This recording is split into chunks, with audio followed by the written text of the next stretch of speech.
جب دریائے نیل کا پانی خون میں بدل گیا، 7 دنوں تک مصر کی زمین خوف سے کانپتی رہی، ہر قطرہ خون بن چکا تھا۔ لوگ پیاس سے تڑپتے رہے، یہاں تک کہ فرعون کے محل میں بھی بدبو اور ڈر پھیل گیا۔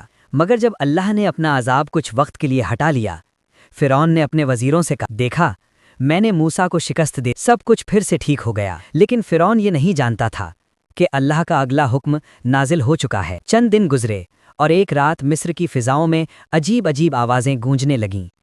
پہلے تو لوگوں کو لگا شاید کوئی جانور ہے، مگر جب صبح ہوئی تو ہر طرف صرف مینڈھک ہی مینڈھک تھے، گھروں میں، برتنوں میں، کھانے میں، یہاں تک کہ فرعون کے محل اور اس کے تخت پر بھی مینڈھک چھا گئے۔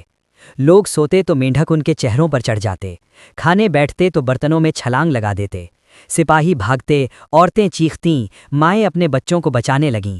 پورا شہر مینڈھکوں سے بھر چکا تھا، ہر طرف شور، بدبو اور خوف کا منظر تھا۔ آخر کار فرعون سے اور برداشت نہ ہوا، وہ غصے اور بے بسی میں چلایا، موسیٰ کو بلاؤ، فوراً بلاؤ۔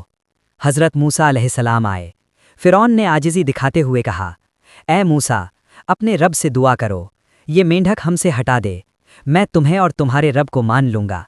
حضرت موسیٰ علیہ السلام نے اللہ سے دعا کی اور اللہ نے اپنی رحمت سے عذاب ہٹا دیا۔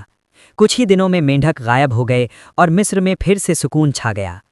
لیکن جیسے ہی عذاب ٹلا، فرعون ہنستے ہوئے بولا، دیکھا یہ سب جادو تھا، میں کسی خدا کو نہیں مانتا۔ وزیر ہنسنے لگے، محل میں پھر سے گھمنڈ اور غرور کی باتیں ہونے لگیں، مگر حضرت موسیٰ علیہ السلام خاموش رہے، کیونکہ وہ جانتے تھے اللہ کا فیصلہ ہو چکا ہے۔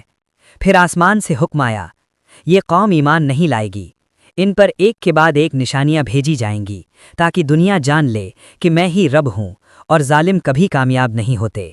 پوری زمین پر خوف چھا چکا تھا، بدبو، اندھیرا اور بے بسی ہر طرف پھیل چکی تھی۔ لیکن فرعون اب بھی غرور میں ڈوبا ہوا تھا، چہرے پر تکبر کی مسکراہٹ، مگر آسمان پر ایک نئی آفت تیار ہو رہی تھی، کیونکہ یہ کہانی ابھی ختم نہیں ہوئی تھی۔